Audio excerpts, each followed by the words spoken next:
Ambassador of the Kingdom of Netherlands of India, Nepal and Bhutan, His Excellency Mr. Marten van den Berg, founding president and former Nepalese ambassador to France, Ambassador Mohan Krishna Shrestha, friends from the diplomatic community, distinguished participants, ladies and gentlemen.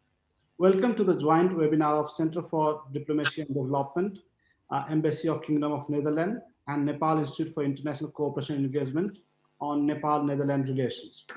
To speak on this important and interesting topic, we have Ambassador of the Kingdom of the Netherlands of India, Nepal and Bhutan, His Excellency Mr. Marten van den Berg.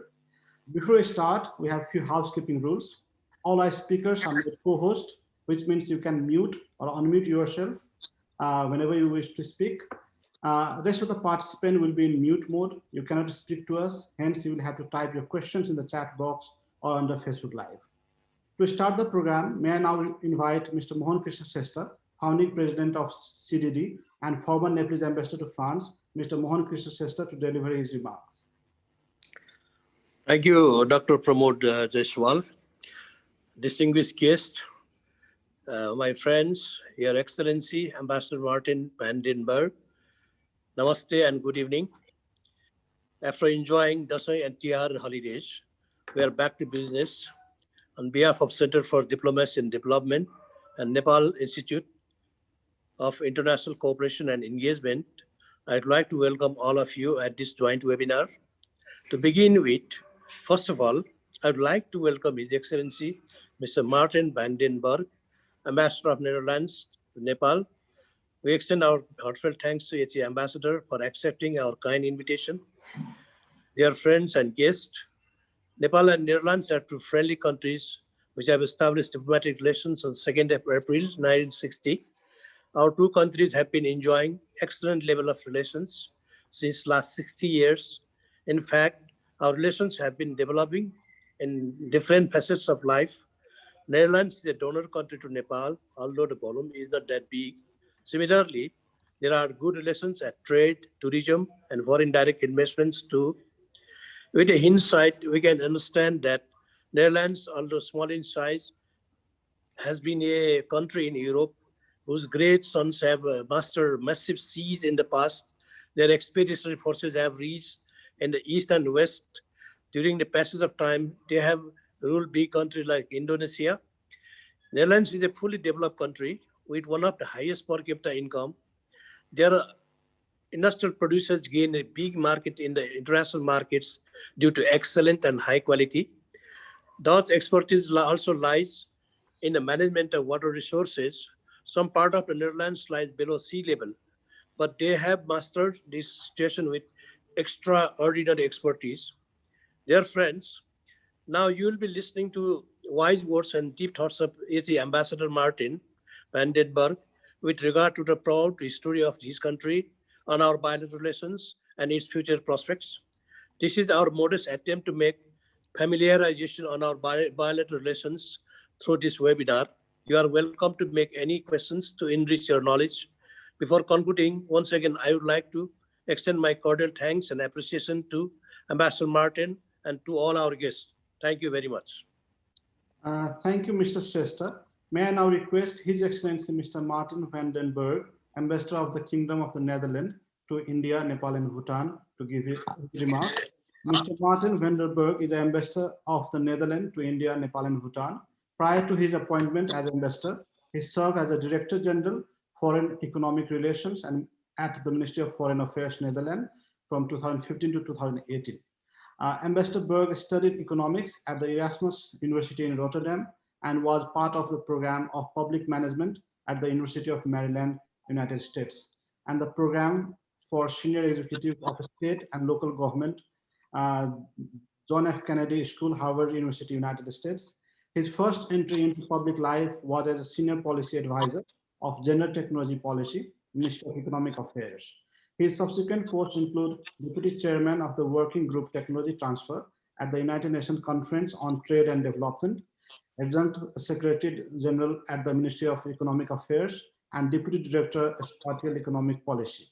In 2001, he was appointed Economic Minister at the Netherlands Embassy in Washington and returned to the Ministry of Economic Affairs as Deputy Director General of Foreign Economic relations in 2004. In 2008, he was also appointed as Director of Economic Diplomacy at the ministry. In 2012, Ambassador Berg was appointed as the Director General, of Foreign Economic Relations, and then as a Director General Foreign Economic Relations in 2015. Excellency, the floor is yours. Thank you so much, distinguished guests.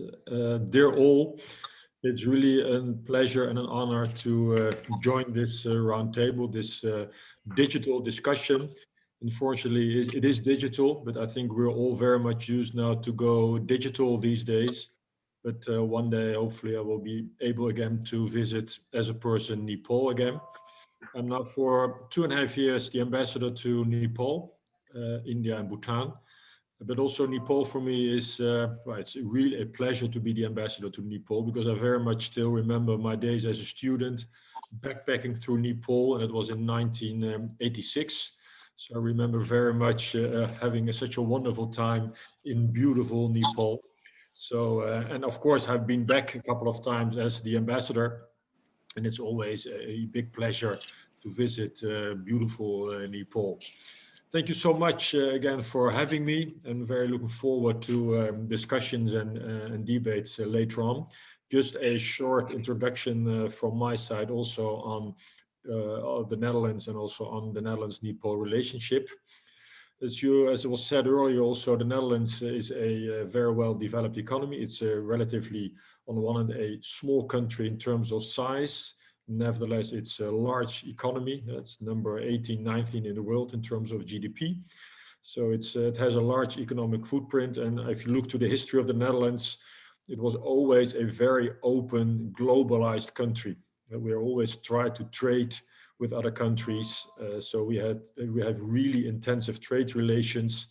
And actually, if you go around the world and you see where we have our embassies, but also our residencies, whether it's in India, but also in Japan or in Indonesia or in Turkey, or you can see that is an illustration. We have beautiful buildings, and it's also thanks to our trade relationship in the past. And Netherlands is considered as one of the open, maybe the most globalized country in the world. We are very open to trade, very open to foreign investment, and so many foreign companies are based in the Netherlands. If you look to our economic footprint, we are very strong, as was said already, in agriculture. Water, as was said, about 25% of our country is below sea level. So we have really a challenge, a struggle to deal with water, to deal with the big rivers in our country, to deal with the sea. But water is very much in the DNA of our country. And also working with water. Fighting against water was mainly in the past our motto, but today it's more working together with water. So dealing with all the challenges we have, but also other areas like logistics, also very much related to the water in our country, with two big rivers going to Germany, to France, to Belgium. Rotterdam was for a long time the biggest harbor in the world. Now it's by far still the biggest and definitely the most productive harbor in Europe. It's not only the harbor for the Netherlands, but it's definitely the harbor also for parts of Belgium, parts of France, for the southern part of Germany. So it's very much a European harbor. But we're also very strong in design, in fashion, in healthcare, in energy. And we are what people say a digital superpower. We are extremely well connected in terms of IT infrastructure all over Europe. We have the best IT connections with the United States from European continent. So we are really also in the digital trade and digital world a strong player. If you go to the relationship between Nepal and the Netherlands, we share a very long-term relationship, bilateral relations since 1960. And since 1976, we do have an intensive economic relationship / development relationship, which is focused on, of course, agricultural sector, very important for Nepal and also very relevant for the Netherlands, but also on energy, on sanitation, on hygiene, on forest products. So I think there is quite an intensive relationship, and we do still support many activities and and I can share a little bit on that later on in the discussion. So, and of course, there are a lot of Dutch tourists visiting Nepal every year, hiking, visiting your beautiful mountain areas.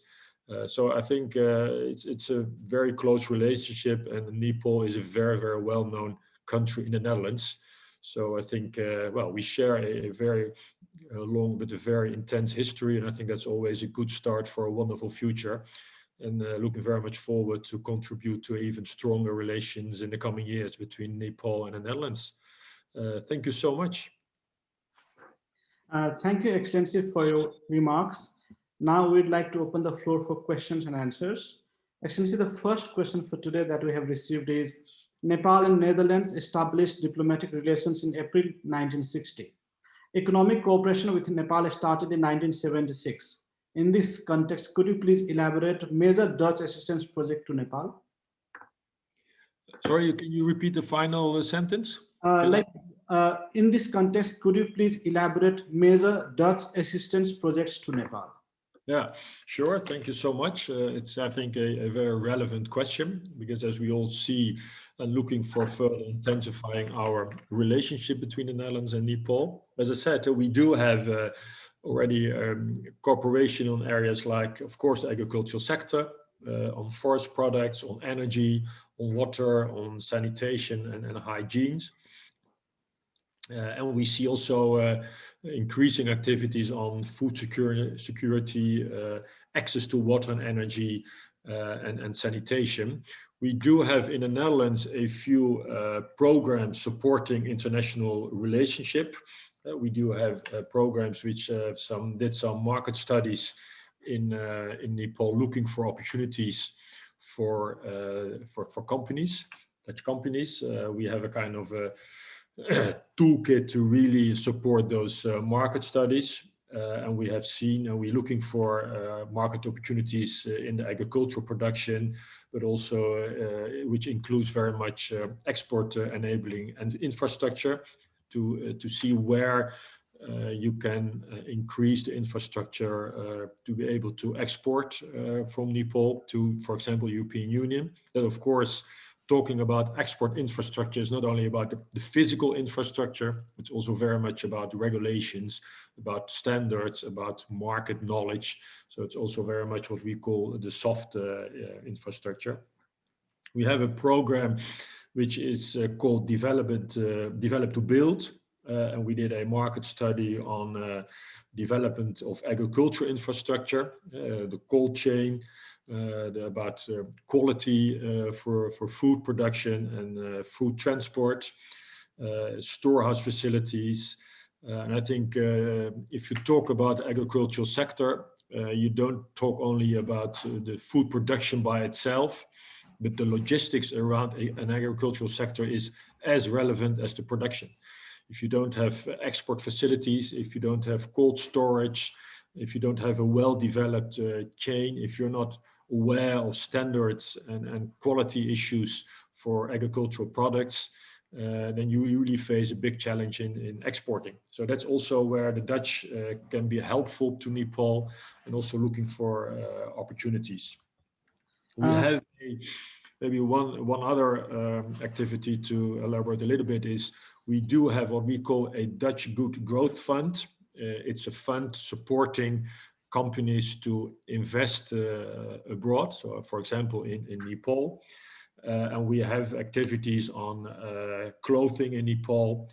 So that's also, I think, a good possibility to support production facilities in Nepal. And finally, we're also working on coffee imports from Nepal. So I think there are a lot of activities going on between our countries. Excellency, Dutch people are very famous for water management in the world. Can you see potential of bilateral partnership in hydropower sector between Nepal and Netherlands? Yeah, I know that hydrogen, of course, is extremely relevant, and also I think very much impacted by what's happening in the climate change. And as you said, the Netherlands, because we have a big part of our country is below sea level, It's 20% of our country, but it's almost 40 or 50% of our GDP is earned in that part of our country. So it is indeed a very, very important part of the Netherlands. And we are fighting water already for hundreds and hundreds of years. So we do have a lot of experience in water management.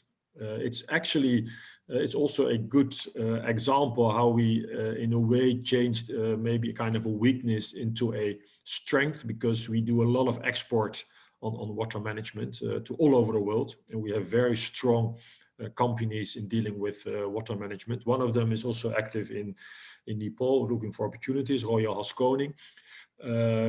So I think it's good to see, and I do believe in further opportunities and possibilities in hydrogen power related also to water and water management, and to share expertise and knowledge from our side and see how we can connect institutions and companies on this topic to see and further explore possibilities to working together more closely together.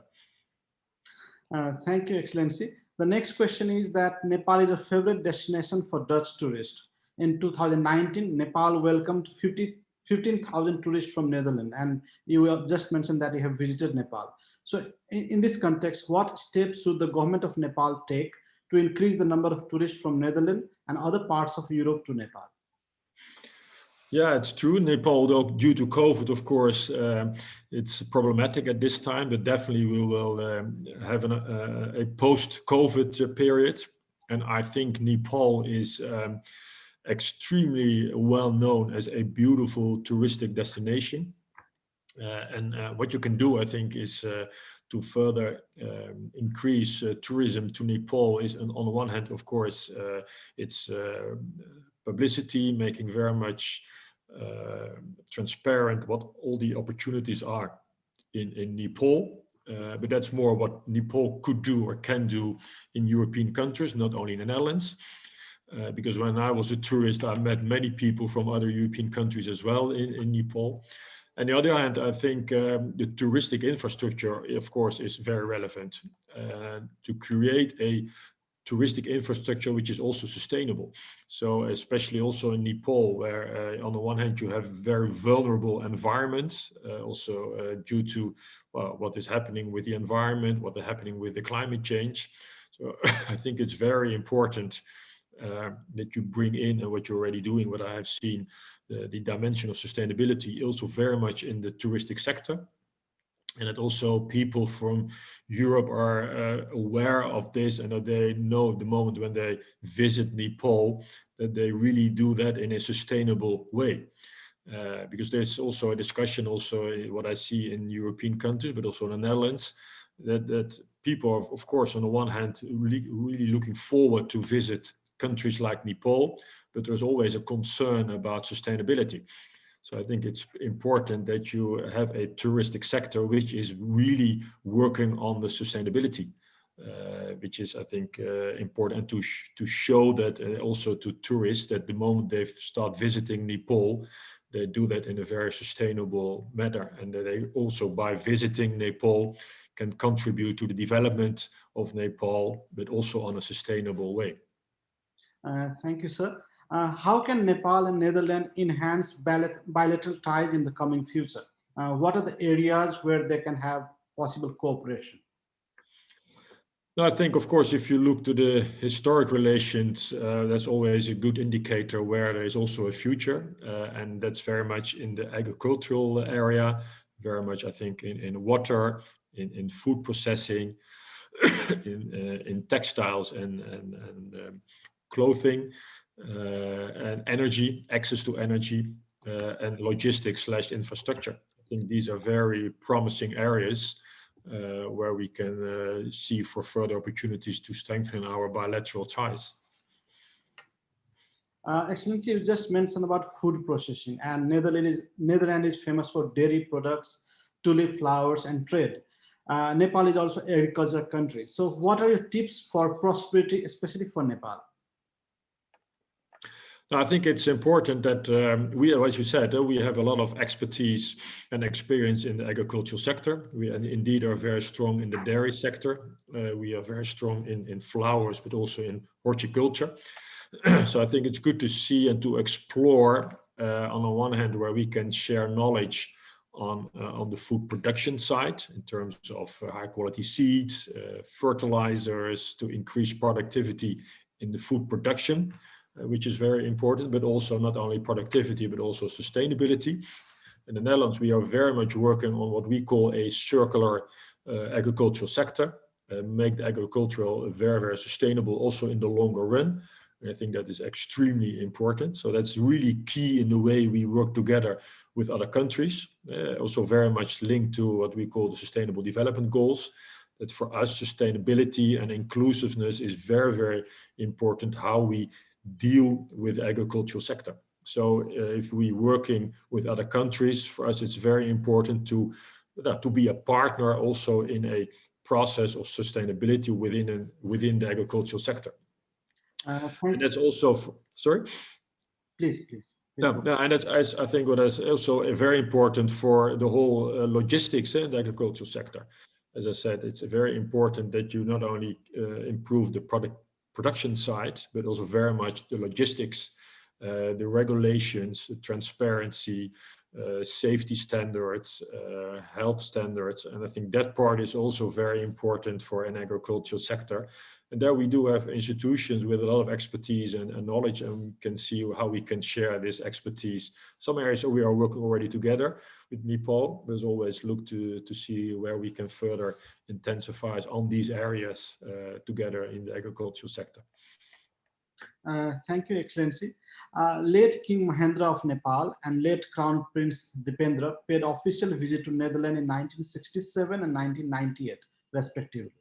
Similarly, Prince Bernard visited Nepal in 1973, 1975, and 1986. King William Alexander paid an official visit to Nepal in 1997. Former Development Cooperation Minister John Spronk visited Nepal in 1996 with Ms. Liane Poluman. Minister of Foreign Trade and Development and Cooperation visited Nepal in 2015 after the earthquake. It seems that the Netherlands have given high importance to Nepal. How is the response of Nepal towards Netherlands, as there has not been many visits from the Nepalese side? Similarly, don't you think that there is a need of embassy need to have an embassy of Netherlands in Kathmandu? How do you look at it? Yeah, well, of course, high-level visits are always important in each other's bilateral relationship. And we have seen a few of them in the past and in the history of the relationship between the Netherlands and Nepal. At the same time, although we haven't seen very recently those high-level visits, and we have an honorary consul in Kathmandu. And if you see what is already happening between the Netherlands and Nepal, at least I think the present structures and the present representations are perfectly capable to facilitate a intensive relationship between the Netherlands and Nepal. And what we always face in Nepal is a very open, very friendly atmosphere. Of course, high-level visits are important. At the same time, what I observe is that at the moment we do have very strong ties. There's always an open communication. So there are at least what we have now in place facilitates very good relationships between Nepal and the Netherlands. And it's also important to always bring in the companies, institutions, and we are perfectly able to facilitate it from both sides. And there is a very good and open relationship between the Netherlands and Nepal. And I think that is very, very important in intensifying also our bilateral ties. Thank you, Excellency. What is your observation on the development cooperation from Netherlands to Nepal in terms of governance mechanism? How well have the assistance been utilized by Nepal? Well, so far, I think we have had a long relationship in terms of development collaboration. Now it's more about working on with the companies and with the institutions from the Netherlands. But what I observe is that, as I said, there is a quite open communication, and we are working closely together, but in a very open way, a very productive way. So I think the relationship is good, where we can contribute to the development of Nepal in certain sectors, where we also have something to add, where we have something to offer to Nepal, where we have expertise and knowledge to share with Nepal to contribute to the development of Nepal. I think there are great opportunities, and it's happening as well. So there you see a certain contribution of the Netherlands to Nepal in certain ways, and I think there's also a good relationship. And of course, if we're able to export products from what we do, we do have also trade, and that is also always beneficial to both of us. Also, we benefit from trade with Nepal, with the products imported from Nepal and the Netherlands, because in my opinion, trade is really always a bilateral beneficial to both of our countries. And there we see a good relationship. And in that sense, if we bring in investment, if you can increase investment and trade between the Netherlands and Nepal, I think that's beneficial for both of you and definitely both of us, and definitely contributes to the development of Nepal. Thank you, sir. Let's move to the next question. SNV Nepal is Netherlands development organization, which is quite active in Nepal. What are the focus area of SNV Nepal and in Nepal and the region? Yeah, SNV is a very important organization. It's a very well-known organization, and they're very active. The relationship between the Dutch government and SNV has changed in recent years. SNV became more independent. Of course, they're still partially funded by the Dutch government, but they also get money from other, like from the European Commission, for example. So they have other funding options at the moment. Nevertheless, they remain an important organization. They're active in the agricultural sector. They're active in water-related projects. I think if you look to SNV, they have chosen to have a stronger focus in their work. And in Nepal, they're quite active in the agricultural sector. And they are focusing very much on agriculture, on water, on these areas. And I think in that respect, SNV will remain an important organization and can play an important role also, I think, in Nepal. Excellency, you have been the ambassador designate to India, Nepal, and Bhutan. Do you see any areas where Netherlands can jointly work with Nepal, Bhutan, and India, or Netherlands jointly can work with India and Nepal, at least 2 or 3 countries? Yeah, I think it's always not easier if you work together with 3 or 4 countries in one particular either project or topic. On the other hand, if you see the challenges we all face, I mean Nepal, Bhutan, India, and the Netherlands, there's definitely an overlap in certain areas. If you look at water, for example, energy, agriculture, there are so many, on the one hand, different challenges we face, but on the other hand, there is overlap in areas and knowledge and expertise we need to deal with those challenges. So if you would look for opportunities between the countries, I think those areas are very, very relevant. But on the other hand, it will be complicated to really set up a kind of a relationship or collaboration between all those countries on a particular project or program. But so it's have to be seen whether that's a more effective way of working together than on a bilateral way. But if you look to the challenges on the one hand and the opportunities and what we can offer from the Netherlands, there are definitely overlapping challenges / overlapping areas or sectors where we can work. Thank you, Excellency. Let's move to the next question. Netherlands, having its low elevation with only 50% of its level exceeding 1 meter above sea level and nearly 17% falling below sea level, is regarded as the world's 2nd largest exporter of food and agricultural products. In this context, what are your recommendations for Nepal and other South Asian countries to maximize productivity through commercial farming? Yeah, if you look to the Netherlands, we are, as I said, a relatively small country in terms of size. And nevertheless, we are number 2 in agricultural products, just behind the United States. And that's, of course, if you tell that people for the first time, they are really amazed by that. How can you do that? And that's very much about our agricultural sector is extremely innovative. It's extremely productive. So we use a lot of technologies, innovations to be very productive in our agricultural sector. We have an agricultural sector with a lot of added value. So what we're also looking and doing with other countries in Southeast Asia is, on the one hand, making agricultural sector more productive. And it has to do with, as I said, about, for example, about kind of seeds you use in terms of high quality seeds, how you produce, but also very much on water use, especially if there's a water shortage. It has to do also the way you produce or the way you create added value of your land. So in a way, increasing productivity for land. And it has very much to do with all kind of production techniques.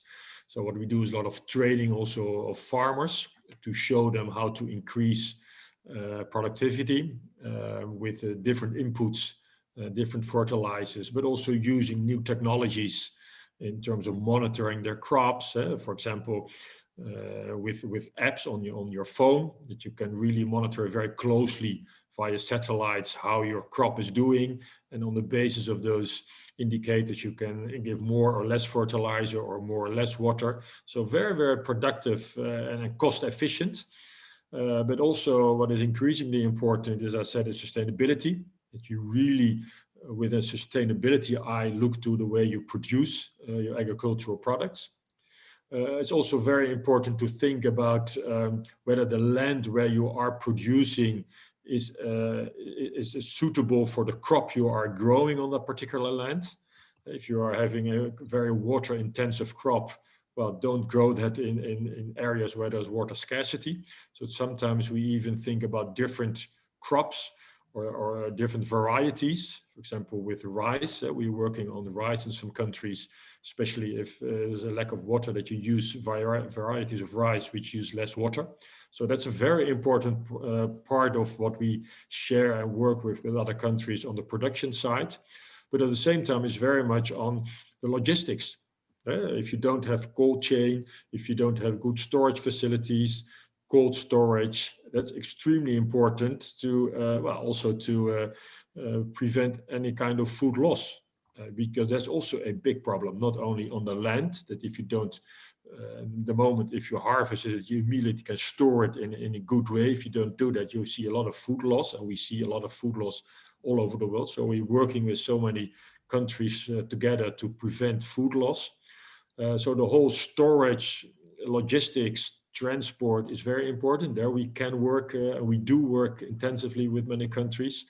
And then also I said about safety, quality, residuals, because we have some examples that food products were exported to European markets, and it was found out in the Rotterdam harbor there was a lot of residuals of chemicals on that particular food.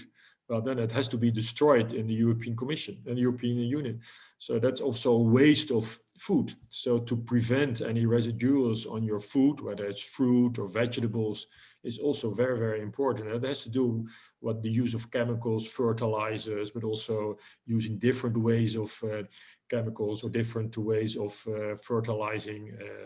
So that is very, very important, and we do work very closely with those countries, but also very much with partners within those countries, companies, farmers on the farmer level, NGOs, working intensively to share our expertise, but also to learn. It's very often also learn from each other. It's really a two-way street. So working with those farmers, sometimes in the field, also learns us a lot about the context or where people are working and how can you get change at the farmers level, which ultimately, of course, is very, very important. So these are very relevant areas to work with. And yeah, as I said, we have a long history in the Netherlands in agriculture, and we learned a lot by doing, by learning, by working with other countries, making our agricultural sector extremely productive and more also sustainable. Excellency, the Netherlands is a beautiful country with rich history and culture and attracts huge tourists from around the world. How attractive is Netherlands for students to have higher education in Netherlands? Are there any scholarship for them? Well, thank you very much. Yeah, and I like Netherlands also as a beautiful country. You can see a lot of tourists visiting the Netherlands. We have a lot of history, beautiful old cities and countryside, beautiful museums. We have big beaches. So for many people, there's a lot to see in the Netherlands. On universities and higher school education, we have very good institutions. Our universities are all among the top 100 or 200 worldwide. Some of universities, for example, the Agricultural University Wageningen is a top 5 university in the world. So universities, higher schools of education are very, very good. And also they are not extremely expensive. If you're going to study in the Netherlands, often it's not expensive as, for example, studying in the United States. So that makes it also quite attractive. We do have some scholarships, and I would advise people to go to the NUFIC NASO offices or a website from NUFIC, and there you can see what kind of scholarships are offered by the Dutch government. We had in the past also some scholarships for Nepalese students studying in the Netherlands. So we do offer some scholarships for students worldwide to study in the Netherlands. So, but it's a very popular destination in the Netherlands for students. So we see more and more students at universities in the Netherlands, also because a lot of programs, especially the master programs, but also many bachelor programs now these days are taught in English. So that makes it also easier for foreign students. You don't have to learn Dutch to be able to study at a Dutch university. Thank you, Excellency. Since we are running out of time, let me put the last question for today. Nepal has huge trade deficit with Netherlands. Nepal's import from Netherlands is 5 times greater than its exports. So what Nepal should do to promote its export to Netherlands? What are the potential areas for Nepal? Yeah, but first, to have a trade deficit with a particular country is not by definition a bad thing or a bad policy. I know that in the world, some people think having a trade deficit is something bad, but that's definitely not the case. What you can see, I think, of course, touristic services in a way, because that's also what you can earn money with. So in a way, if you increase your tourism, it's also beneficial for your trade deficit. If you look for exports, I think agricultural products, clothing, which you already see, some really Nepalese products, high quality products can be have an opportunity. So, but I definitely think in the agricultural sector and in the services, I think I see a lot of opportunities also from Nepal to further increase and maybe also improve their trade balance with the Netherlands. Excellency, we have come to the end of the program. It was really comprehensive and interesting discussion, and we really learned a lot. Now I'd like to invite Vice President of Center for Diplomacy and Development, Mr. Mitra Bandhu Paudel, to deliver the vote of thanks. Thank you, Dr. Jaiswal. His Excellency Marten van den Berg, the ambassador, Netherlands ambassador to Nepal, India, and Bhutan, and all the colleagues watching us from Facebook Live also. And first of all, I would like to extend my gratitude to Ambassador for your valuable time giving us. What we have learned from your speech, that there are definitely some important areas where Nepal and Netherlands can collaborate and can make partnership in the days to come as well. Areas like agriculture, water, food processing, textile, energy, logistic infrastructure. These are the promising areas that you highlighted in today's discussion. and having the expertise in horticulture, dairy product, and high quality seed, we can definitely get some assistance from Netherlands. And what is very important from today's discussion is that it's not only productivity, but also sustainability. These are the two important parts for the business, and also the innovation value addition in the products in terms of seed or high quality other products, increasing productivity, and also providing new technology in the form of digitalization or apps in the phone, or cost efficient and sustainability, and in the production side. And whereas the logistics side, you highlighted cold storage and also to prevent food loss. These are really important takeaways from today's discussions. And what I personally believe that Nepal is not a small country. Netherlands also, having a small country, having, it is believed that 2/3 of the current Holland was under water just a few centuries ago. How your, people, how Dutch people, work hard. That even some analysts say that without the existing dikes, 65% of the country would be flooded daily. Dutch have made many lakes and parts of the sea dry, creating polders flowing through it. And these are the people who believe in hard work and smart work, real hardworking and very smart work, who believe in innovation and creativity. And these people are famous worldwide in terms of water management, wind management, land management, and etc. And I should not forget to mention the Dutch, who have a saying that God created the world, but the Dutch created the Netherlands. So I think in this platform, I should not forget to mention this. And I was also, it was a privilege for me also to visit your country as a student, and I have seen tulip garden in the Netherlands. I have tasted dairy products. I have not only written poems at the bank of IJssel River in the Deventer, but also walked alongside of the Peace Palace of Den Haag. I have visited beautiful, miniature park of Madurodam as well. I mean, these are really, I have also learned a lot of things from my Dutch professors, still in my contact, though I have left Netherlands 12 years ago.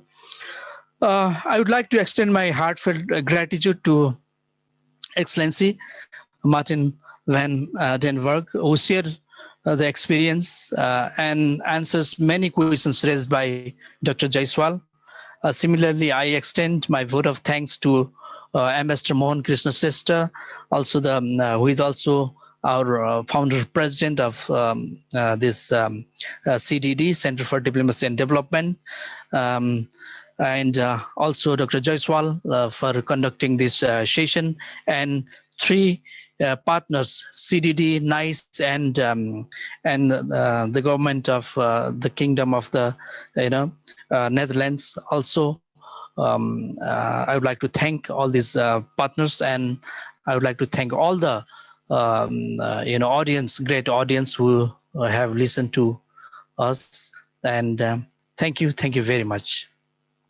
Thank you, Excellency, for your time. We hope to welcome you to Nepal in real very soon. We'd also like to thank everyone for their presence. The video of this program will be available on YouTube very soon. Hope to see you at our next webinar. Thank you very much. Good night.